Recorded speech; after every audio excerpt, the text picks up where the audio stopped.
I could see you better, I wouldn't be sounding so wooden. But anyway, I'm really happy that you're all here. And I'm very happy to introduce you to Katie. Our paths crossed accidentally. Somebody else introduced us a long time ago, 20 years ago. And since then, every time we turn around, it's through poetry or music or art. Our paths cross, and now writing too. So she's just been a dear friend of mine that we walked through. Not really the everydayness of life, but more of those precious moments, those deep places, those ones that are hard to put words to. And so we've done that through art and storytelling and supporting each other and giving each other a lot of space. And the fact that she's here tonight makes me so happy. So we spent a lot of time preparing and thinking about all of you that were coming and hoping that it was, your preparations to get here were going to go smooth and you would enjoy the evening and be able to relax and help me honor my friend who has gone through so many valleys that have brought her into these great heights, and everywhere along the line she's just shown with such bravery and courage. And so the artwork here is all the blue paintings. These are all Katie's, and in a minute you'll hear her heart through music and poetry. So here she is, Katie Murphy.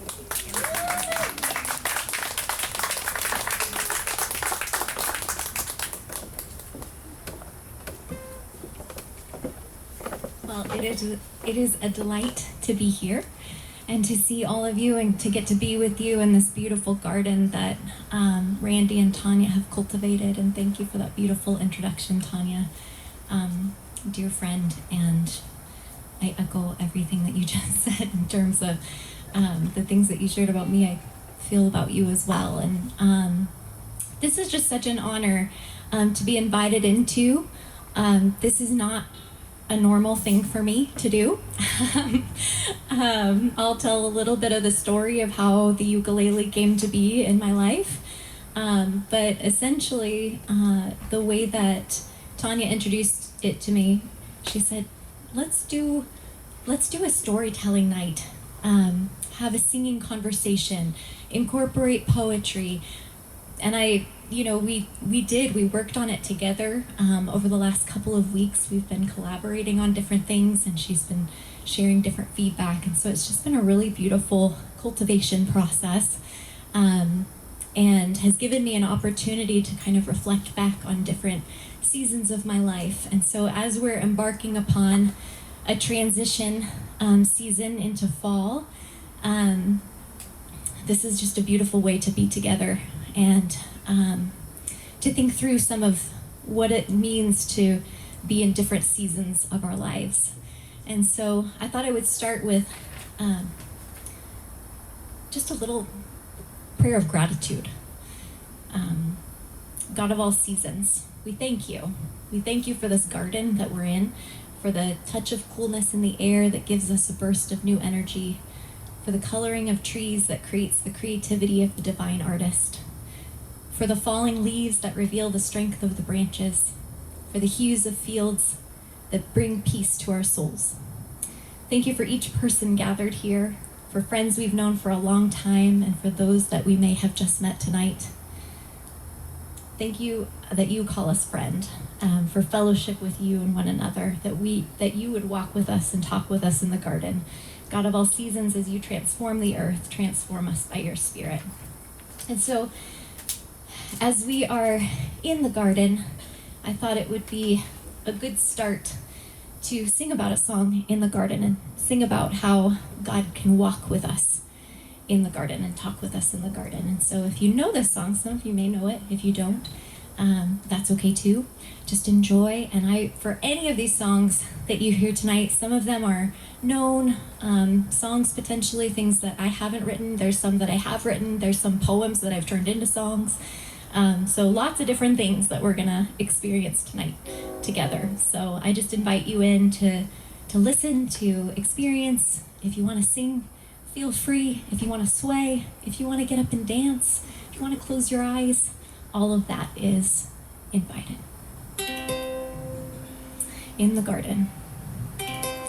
I come to the garden alone while the dew is still on the roses, but the voice I hear falling on my ear, the Son of God discloses,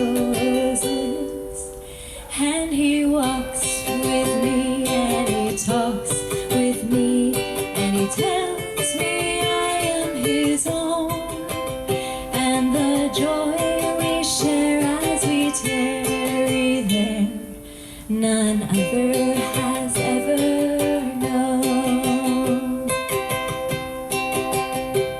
He speaks and the sound of his voice is so sweet, the birds hush their singing, and the melody that he gave to me within my heart is ringing, and he walks with me and he talks with me and he tells me I am his own, and the joy we share as we tarry there, none other has ever known.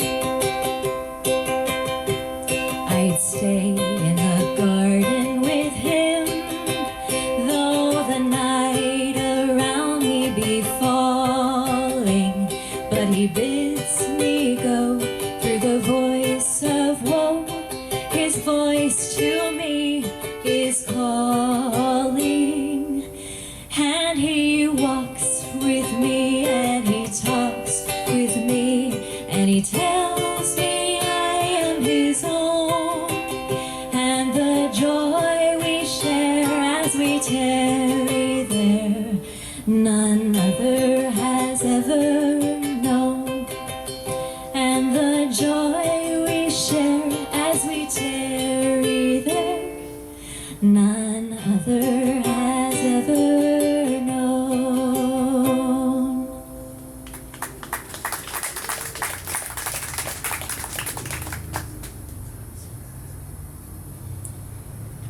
So music has been a part of my life for a long time, singing specifically in the ukulele more recently.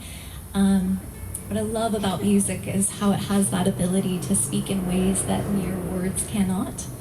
And this song spoke very deeply to me when I was in college. I was facing various trials and I was seeking help in the Lord.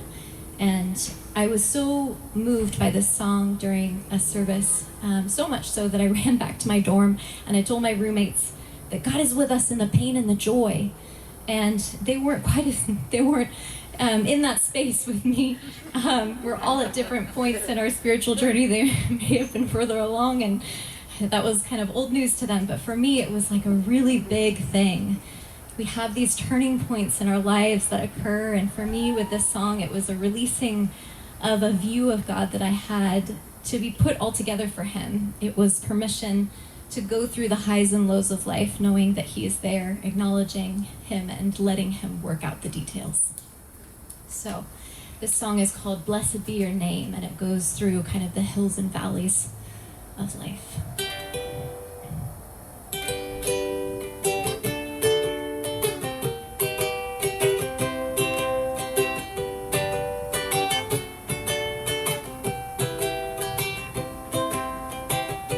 Blessed be your name in a land that is plentiful, where your streams of abundance flow. Blessed be your name. And blessed be your name when I'm found in the desert place. Though I walk through the wilderness, blessed blessed be your name. Every blessing you pour out, I will turn back to praise. When the darkness closes in, Lord, still I will say, blessed be the name of the Lord, blessed be your name. Blessed be the name of the Lord, blessed be your glorious name. Blessed be your name when the sun's shining down on me, when the world's all as it should be. Blessed be your name. Blessed be your name on the road marked with suffering, though there's pain in the offering. Blessed be your name. Every blessing you pour out, I'll turn back to praise. When the darkness closes in, Lord, still I will say, blessed be the name of the Lord, blessed be your name. Blessed be the name of the Lord, blessed be your glorious name. You give and take away, you give and take away. My heart will choose to say, Lord, blessed be your name. You give and take away, you give and take away. My heart will choose to say, Lord, blessed be your name. Every blessing you pour out, I'll turn back to praise. When the darkness closes in, Lord, still I will say, blessed be the name of the Lord, blessed be your name.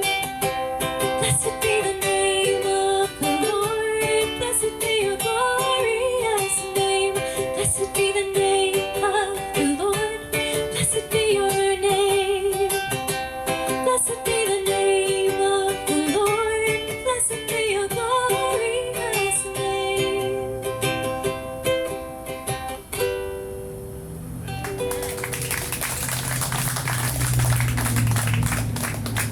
I forgot to mention with that one, it was one that I would record and kind of send out, especially during the COVID pandemic when we were locked down. And I remember I did send it to Randy and Tanya, and they sang it along and recorded themselves singing it along to me singing, and it was just such a blessing. So that was another reason why I wanted to include it in tonight. It's just a special song that wanted to share with you. So songwriting is relatively new to me, as is playing the ukulele, as I've mentioned. I'll get into that in a little bit. But I have noticed that it has been kind of fun to take things that are already written and add maybe a spin on them, not songs necessarily, but poems or quotes or things like that, and add music to it. Kind of think about like what kind of tone do these words have, and so this is a quote that really spoke to me during a significant time of transition in my life. And it's a quote by Gilda Radner. She was a comedian and went through a lot of highs and lows in her own life and actually died at a very young age. But I love this quote. Maybe some of you have heard this before, but I've clung to it. She says, "I wanted a perfect ending. Now I've learned the hard way that some poems don't rhyme and some stories don't have a clear beginning, middle, and end. Life is about not knowing, having to change, taking in the moment and making the best of it without knowing what's going to happen next. Delicious ambiguity."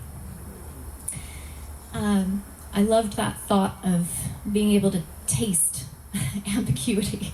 It gave it some sort of tangible way of kind of dealing with the unknowns. And so I changed that one a little bit and wrote a chorus about it. And I've never written any verses for it, so I'm just going to share the chorus with you because this is one of the first songs that I wrote, and if anybody has any ideas for verses, let me know. So it's just a fun little song that I've shared over the years. Some stories don't resolve the way we want them to.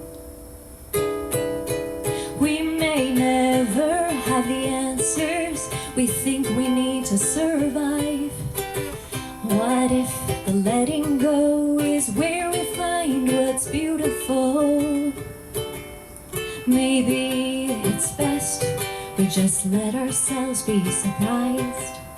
Maybe it's best we just let ourselves be surprised.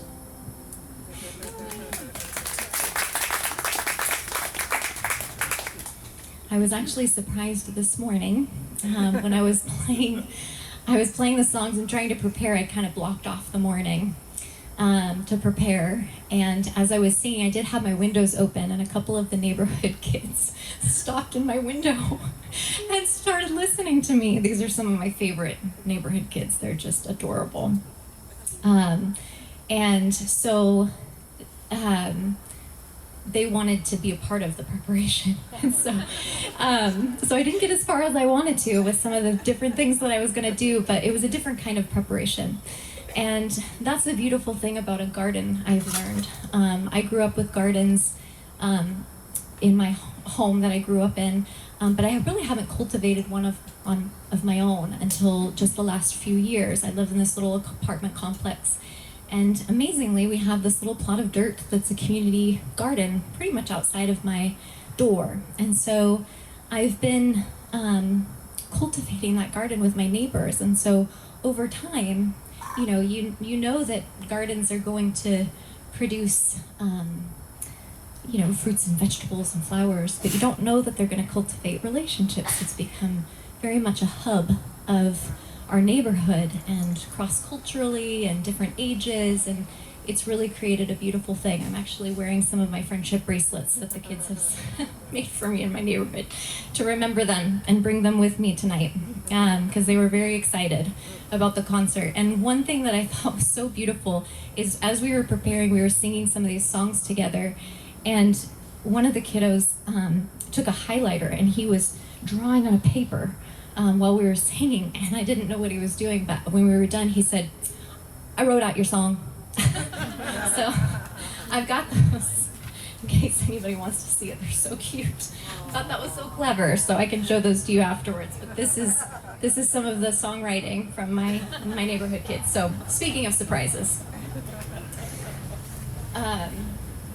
so I wanted to ask, have you ever met one of those people, or perhaps you might be one of those people yourself, who has that uncanny ability to turn any word or a phrase in a conversation into a little tune? Do we all know one of those?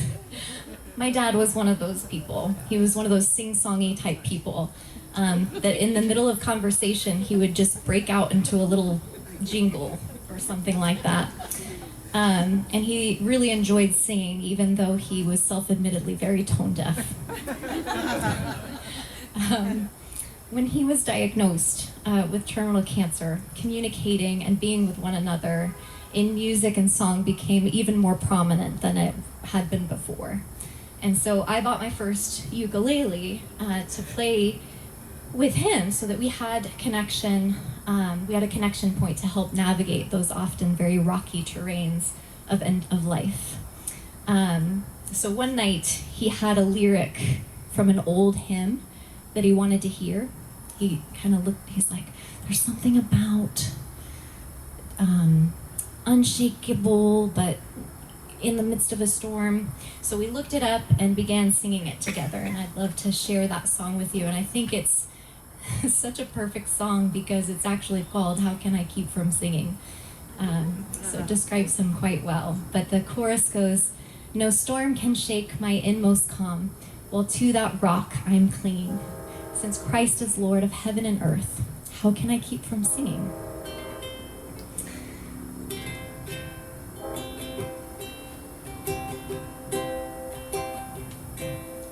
My life flows on in endless song above earth's lamentation. I catch the sweet though far off hymn that hails a new creation. No No storm can shake my inmost calm, while to that rock I'm clinging. Since Christ is Lord of heaven and earth, how can I keep from singing? Through all the tumult and the strife, I hear that music ringing. It finds an echo in my soul. How can I keep from singing? No storm can shake my inmost calm, while to that rock I'm clinging. Since Christ is Lord of heaven and earth, how can I keep from singing? What though my joys and comforts die, I know my Savior liveth. What though the darkness gather round, songs in the night he giveth. No storm can shake my inmost calm, while to that rock I'm clinging. Since Christ is Lord of heaven and earth, how can I keep from singing? The peace of Christ makes fresh my heart, a fountain ever springing. All things are mine since I am his, how can I keep from singing? No storm can shake my inmost calm, while to that rock I'm clinging. Since Christ is Lord of heaven and earth, how can I keep from singing? How can I keep from singing? Oh, how can I keep from singing?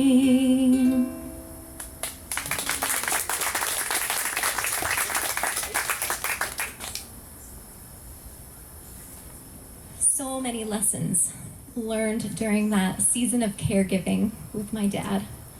The present moment became more essential than ever, and it really caused us to dwell in the simple joys of life. I recall one evening in early fall, I walked out to the front porch, and my dad was drawing with a pencil directly on the porch railing. And he got a grin on his face, and he told me he was drawing a line toward the direction of the setting sun. He shared with excitement about how the sunset location changes over the seasons, and he wanted to measure that change. He encouraged me to look for the longer shadows in fall.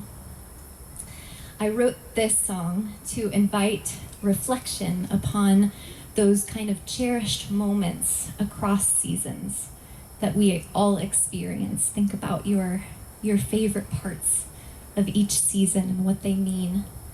So I'll sing this song, and then I'll also go directly into a poem afterwards that tells the story of learning to hold the conflicting emotions and truths that often can come through grief. This song is called Lessons from Paul.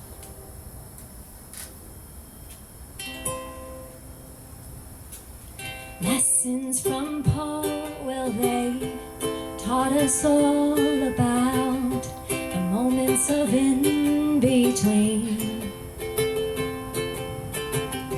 the side to side and the left to right, and the places we haven't yet seen. Come smell the hope of spring, sing a song to the fingernail moon, sit in the shade beneath the trees, seek out the flowers fully in bloom.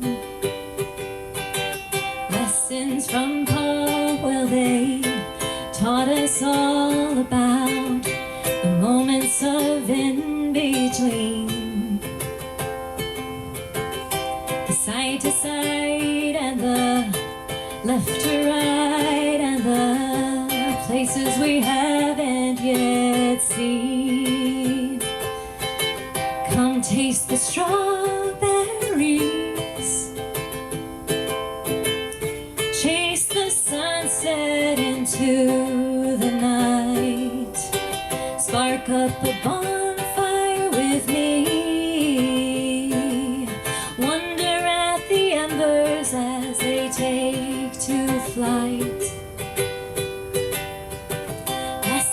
from Paul, where they taught us all about the moments of in between, the side to side and the left to right, and the places we haven't yet seen. Come see the autumn leaves. Take a look at those longer shadows. Measure the raindrops with me. Watch them as they fall through the windows.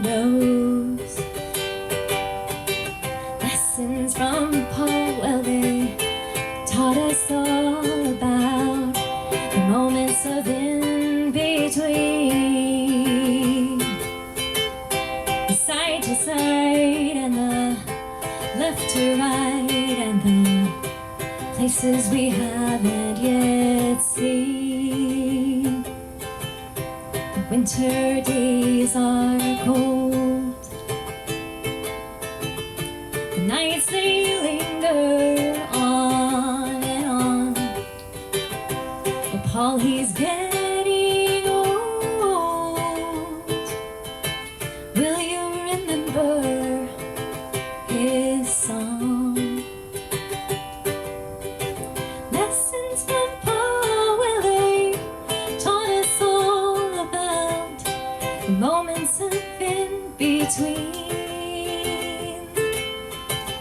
the side to side and the left to right, and the places we haven't yet seen.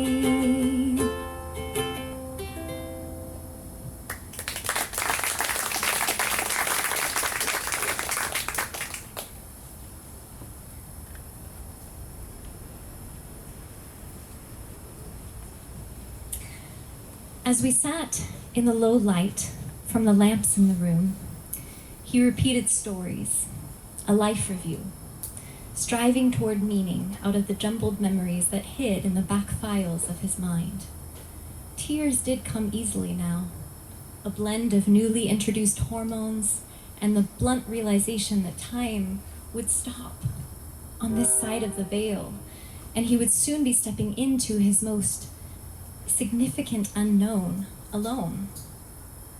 But laughter came easily now too, sometimes mixed with the tears, this perplexing fusion of water and breath and salt and sound, a release, an expression of something that spoken words just couldn't quite handle. How can I be so sad and so happy at the same time?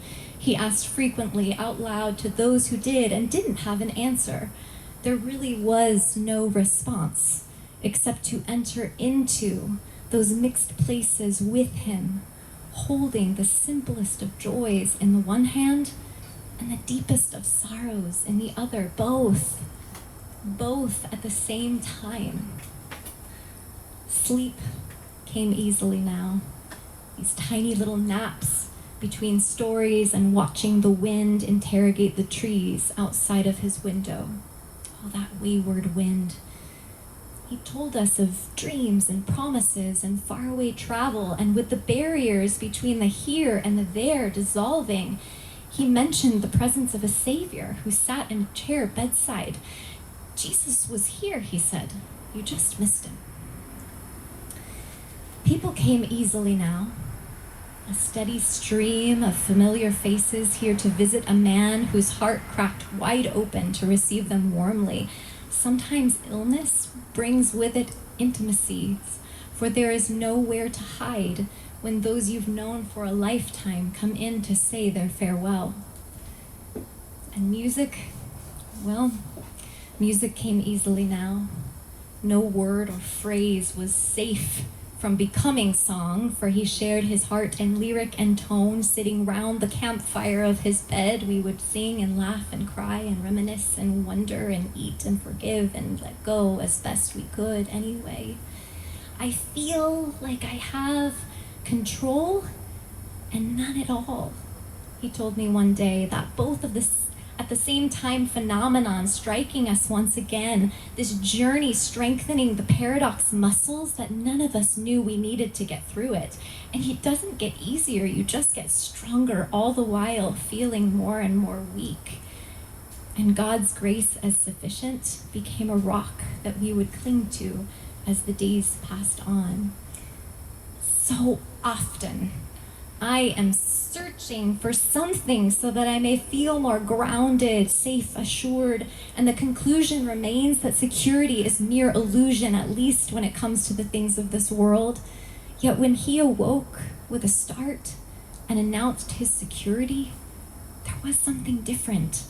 There was no question that this security was derived from something bigger than the earth had to offer, perhaps a security from the source of his very existence.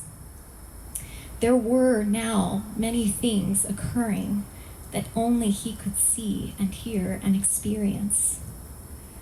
Now, movement did not come easily, but somehow he found himself outside, a man of the land, with a hose in hand, determined to water the soil beneath the ground that only God can grow. It was one last time on this side, a humble gesture and a last hurrah.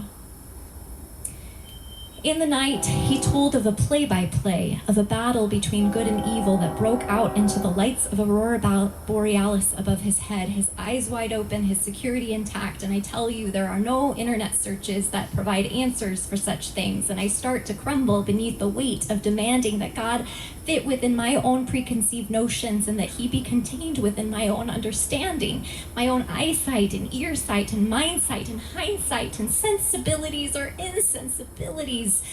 Surrender does not come easily for anyone, right? But who am I to say that? Perhaps it is just me, and I'm second guessing on and on and on until my knees buckle and bend and honest prayers emerge. Lord, I love you, but my heart is breaking. Thy will be done, but what are you doing? You are my refuge, my strength, my ever-present help in need. Help me help him. And how?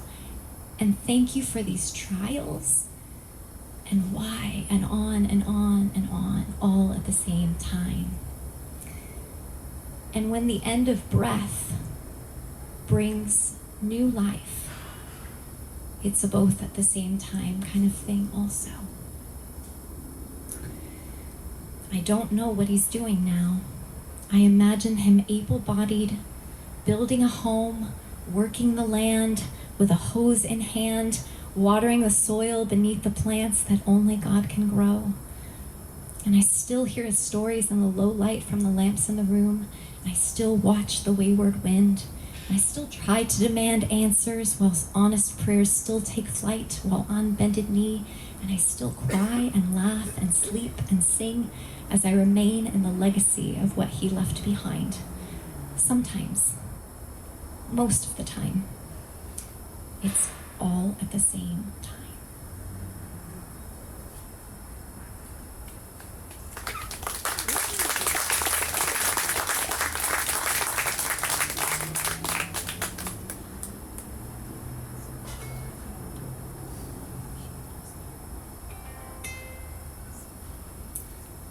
This is a song called Joy and Sorrow that speaks to kind of that holding of both. It's actually written off of a poem that I did not write. Khalil Gibran is the author of that poem, but it sort of speaks to that at the same time phenomenon.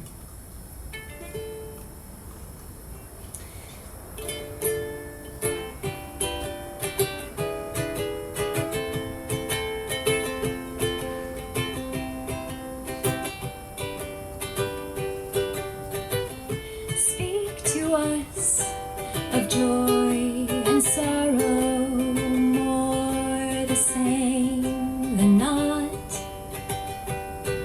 Don't fight the tears or laughter either, for both will bring you near. You ask how else that the deeper that sorrow carves into your being, the more joy you can contain. You ask, what more will remain? So speak to us of joy and sorrow, more the same than not. Don't fight the tears or laughter either, for both will bring you near. Cup that once held your wine, that brings you the goodness straight from the vine. Oh, from the oven was burned by a potter whose handiwork was earned. So speak to us of joy and sorrow, more the same than not. Don't fight the tears or laughter either, for both will bring you near. Is it not the lute that soothes, made from the very wood, hollowed with knives, for there's pain involved with song? But then some may say I'm wrong. So speak to us of joy and sorrow, more the same than not. Don't fight the tears or laughter either, for both will bring you near. And if you look in your heart deep inside, you'll find both reside. That which caused weeping caused delight. What was day was also night. Neither is greater or lesser, only inseparable. And only when you are empty can you actually be filled. No, neither is greater or lesser, only inseparable.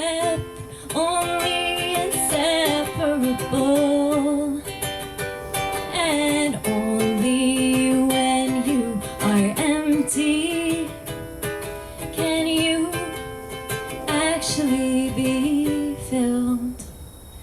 So speak to us of joy and sorrow, more the same than not.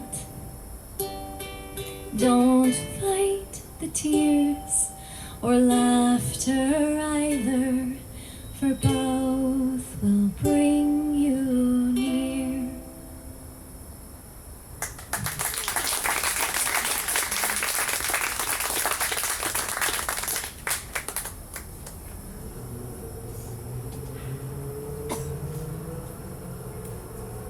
Psalm 139 verses 7 through 11 says, "Where can I go from your spirit? Where can I flee from your presence? If I go up to the heavens, you are there. If I make my bed in the depths, you are there. If I rise on the wings of the dawn, if I settle on the far side of the sea, even there your hand will guide me. Your right hand will hold me fast. If I say, surely the darkness will hide me, and the light become night around me, even the darkness will not be dark to you. The night will shine like the day, for darkness is light to you."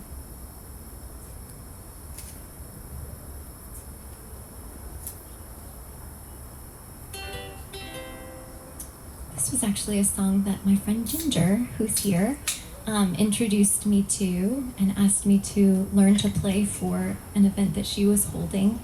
And it's one that I have just loved. And so I remember her sending it, and I thought, I can't learn that, but I thankfully did. And it's a song of lament, so crying out in the midst of that joy and sorrow. So it's called "Weep with Me," inviting God to weep with us.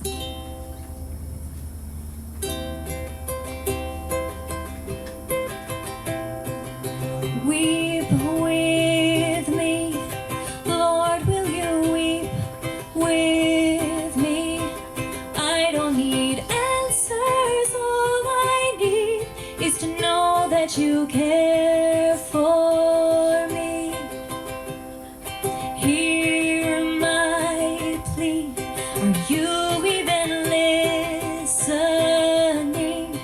Lord, I will wrestle with your heart, but I won't let you go. You know I believe, help my unbelief. Yet I will praise you, yet I will sing of your name.